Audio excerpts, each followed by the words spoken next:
Hi there, and welcome to the Cotswold Explorer. I'm Robin Shapra.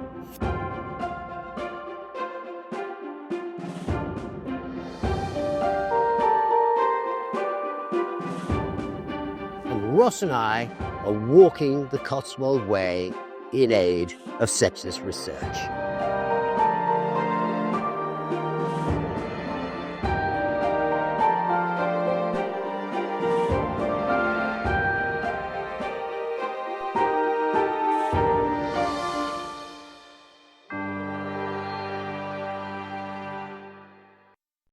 Our walk south of the M4 has been lovely, despite some predictions from others who've come before us that it will be less interesting than heretofore. Perhaps I'm biased, as part of the stretch was with my son, and that's always a pleasure. We passed Durham Park, which I pronounced incorrectly in the first episode. I kind of knew I would. I even reminded everyone to remind me to ask a local to confirm the pronunciation. Sadly, when we were there wasn't a local to hand. Never mind, I'm sure you'll all forgive me. This last episode starts with the battlefield of Lansdown and a monument to Sir Bevil Grenville, who died in the battle, literally poleaxed on this very spot. For 70 years I have used the word poleaxed without even thinking what it actually meant. I even used it several times to describe how I felt at the onset of my bout of sepsis last year. Now I do know what it means. I won't presume to use it again so frivolously. What a terrible weapon, and what a way to die. The Battle of Lansdown, fought in July 1643, was an exercise in the futility of war. Nobody won, hundreds were killed, and whilst the Royalist forces lost hundreds more men than the parliamentarians, it is generally thought to have been inconclusive. It's so closely researched and marked that if you're a battlefield aficionado, I'm sure it is utterly gripping to walk these fields. We crossed the road at the beginning of our last leg of the journey with the company of Siona, a regular guest camera wielder on this journey and an extremely welcome addition to the team to help us on the occasion of our arrival in Bath. It's raining. So rare has it been for it to rain this summer that we're actually pleased. I'm wearing for the very first time the bright yellow waterproof jacket I borrowed from my wife. We're soon crossing another golf course. This is certainly number 4, possibly 5 on the journey, and the Bath racecourse, giving us final confirmation, as if it were needed, that we're nearing our destination. The suburbs appear below us, and we're pleased to see that this walk will be a gentle descent into the great city of Bath, requiring little or no real effort. I can't say I'm not pleased. The rainstorms are intermittent and dramatic. We grab a brief gap in the cloud to fly 2 drones. The Cotswold Explorer 1st Airborne Division in full force, and get some very dramatic footage of the beauty of this place. I notice shortly another tower on the opposite bluff, which, with its white top, looks from a big distance like a communications tower of some kind, and I prepare in my mind a joke about the great idols of the past to whom we put up strings of monuments on the promontories of the Cotswolds, soldiers, academics, great foreign victories, and so on. And this one is clearly a monument to the only modern hero we can think of, the mobile phone. Unfortunately, my joke will never be used because, as we get closer, it becomes clear that this is no modern tower, but another beautiful old building called the Beckford Tower. And so, rather appropriately it seems to me, it turns out we begin and end this walk with a folly. Broadway Tower, in the first episode, completed in 1799 by the 6th Earl of Coventry to adorn his secondary estate at Spring Hill, Broadway, apparently intended to be visible from his primary estate at Croom in Worcestershire. And Beckford Tower, 105 miles later, built by William Thomas Beckford and used as his library. Completed in 1827, this Italianate tower is topped by a belvedere from which the views are spectacular. Its usage has changed over the years, but now it's a museum, well worth a visit. As we climb the last stile, I noticed something missing. From the very beginning of this walk, we've seen that someone has collected pigeon feathers and stuck them into the top of gateposts and waymarkers all the way, as far as the M4 crossing, where, unless I'm mistaken, they stopped. I miss them, and would love to know who it was that did it. A friendly marker of someone's passing through. And so into the suburb of Bath called Weston, or West Town, which might have given us a hint that perhaps the Cotswold Way wasn't entirely finished with us yet. This isn't really quite Bath, and the trail has one more trick up its sleeve. Determined to test to the limit an old fellow like me, it takes us up the steep lanes of Primrose Hill, at least admitting the strength of the challenge by providing handrails on the steepest bits. We cross another golf course, can that really be number 6? And into Victoria Park. This park, which is overlooked by the famous Royal Crescent, was opened by Princess Victoria in 1830, 7 years before she became Queen. We enter the park by the east entrance, where we come across a 33-foot obelisk called the Victoria Column, commissioned in 1837 to mark the 18th birthday of the Princess and her consequent coming of age. It was unveiled on her coronation day, the 28th of June, 1838. And so into the park right in front of the Royal Crescent, where we're looking forward to being joined by a number of friends and family and some of the amazing team from the charity Sepsis Research Feet for the last walk to the Abbey Square. Hi there. We're just coming up to the very last bit of the walk of the Cotswold Way in aid of Sepsis Research Feet. And I'm so thrilled about this, but we've been joined by Stephen Moore, who is the CEO of Sepsis Research Feet. And he's going to walk the last, I don't know, it's probably 5 or 10 minutes with us. And I cannot tell you how pleased I am to have him with us. It gives me an opportunity to introduce him and the charity.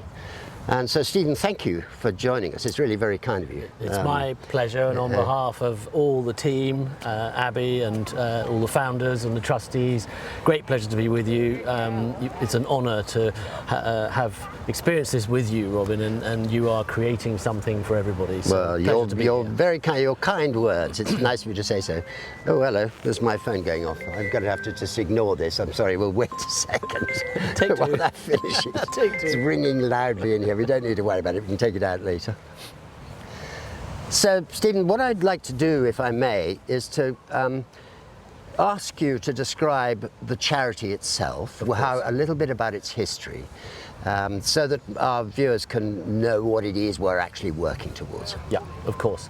So Sepsis Research Feet. Everybody goes, what is Feet? So originally called the Fiona Elizabeth Agnew Trust, and renamed as Sepsis Research, but we keep the feet element as that was connected to our founder, right. Craig. In fact, Fiona was his wife, who he sadly lost. In fact, they both got sepsis, and his wife Fiona was carrying a child, and very, very quickly the sepsis set in, and a number of the original trustees got together and said, right, we have to start a charity. So back in 2013, that's where it started. Right.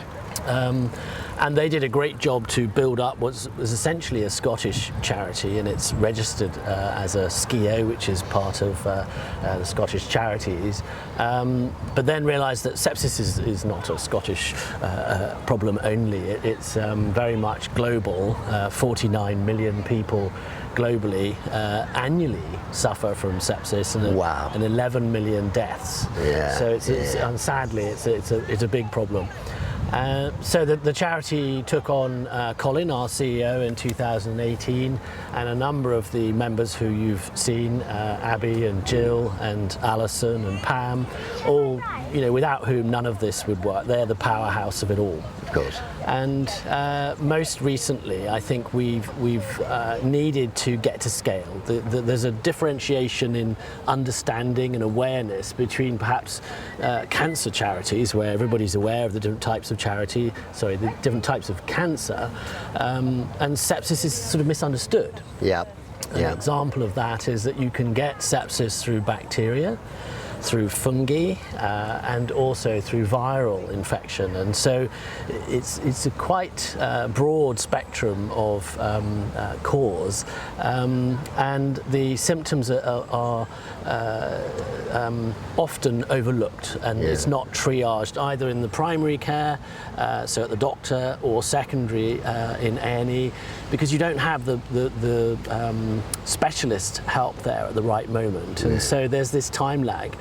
And we did the launch of World Sepsis Day up in Ireland. We were in the Stormont Parliament buildings, and we understand that even in the ambulance phase we lose time.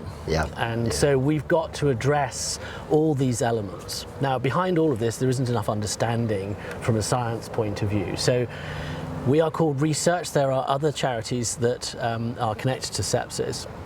We're the only one in the United Kingdom that focus on research, and we have some terrific, passionate, very highly trained and experienced people in the right areas of medicine, so diagnostics and discovery, because sepsis bleeds out into all sorts of things.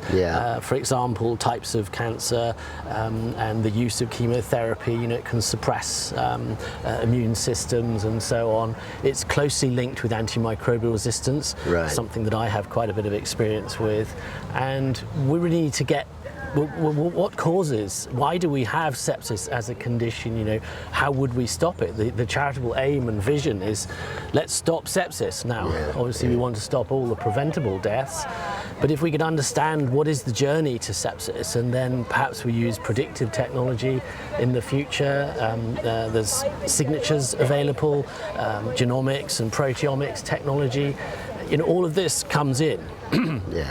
But to do research, you need funding. Yeah, of course you do. And that's where we're so grateful to you, to Robin, because you've raised the awareness, but also you've driven a considerable amount of community-based funding. I think awareness was always part of the aim, but one of the reasons we were keen to get involved with your charity itself was the research side of things. It had occurred to me, even while I was going through the process of sepsis and being attacked by this blasted thing, that there was nobody could guarantee to know what was happening, and there was a clear sense that that someone needs to coordinate the research. I mean, after all, I would have thought the heart people will look at sepsis as far as hearts are concerned, and the lungs about lung and so on. We live in a specialised medical world, and it seems to me that the charity sector could well play an important role in the coordination of all that. And that may be a fancy of mine, but it seems that you're best placed to do it. Absolutely right. So we have worked with lots of different partners, universities, and we've established the top 10 areas where research needs to go on. Look, at the moment, if we need to know what's wrong with you, we probably take blood samples, and then that goes into some sort of culture, but the cultures take days. You don't often or always have days, so we need a much faster test, more like a COVID test, more like a pregnancy test, so that's a diagnostics. I was talking to some of the people from Biomary out in Stormont, and they can work on this sort of thing, but we need to align what they do and how, and help them fund it and join these projects together. And that's the key, I think, is so that nobody's reinventing the wheel constantly. I think that's really important.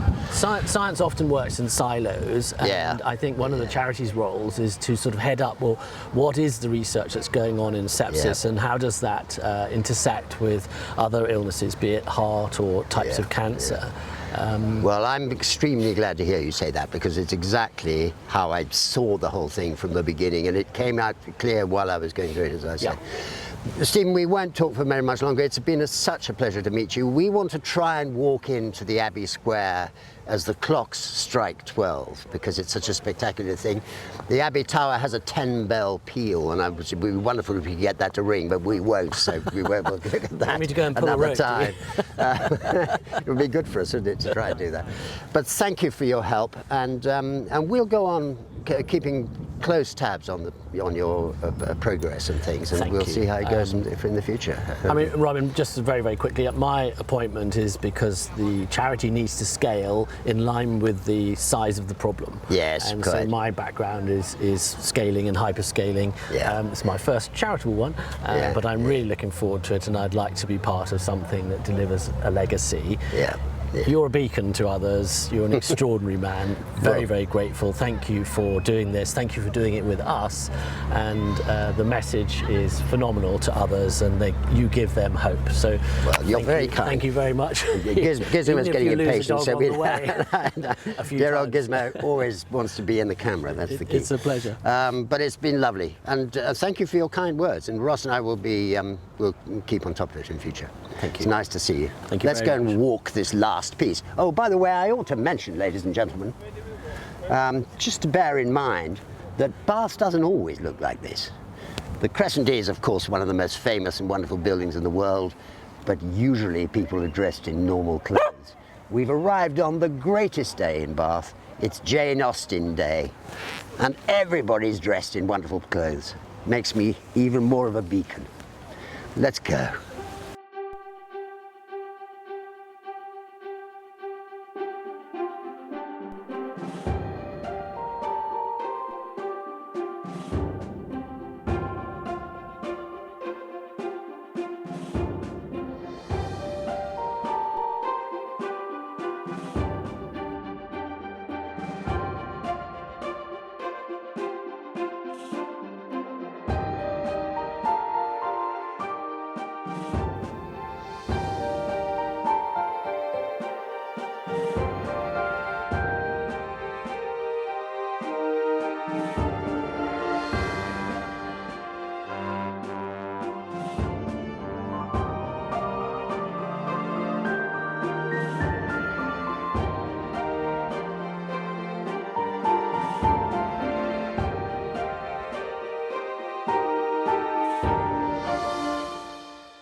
I can't tell you, ladies and gentlemen, what a relief it is to come to the end of this lovely walk. It has been an extraordinary experience. There are all kinds of reasons why it was beneficial for me, and for that I'm incredibly grateful. Most of all, of course, I'm fantastically grateful to you all for your generosity. Our fundraising has been beyond our wildest dreams, and I really am grateful for that. And of course, I'm also grateful to Bath for laying on this amazing show for us. I mean, really, to turn up when the entire population is dressed in Victorian dress is astonishing. It's lovely to see you. We won't be appearing next week, walking the Cotswold Way, but we will be appearing with something else next Sunday. Bye-bye.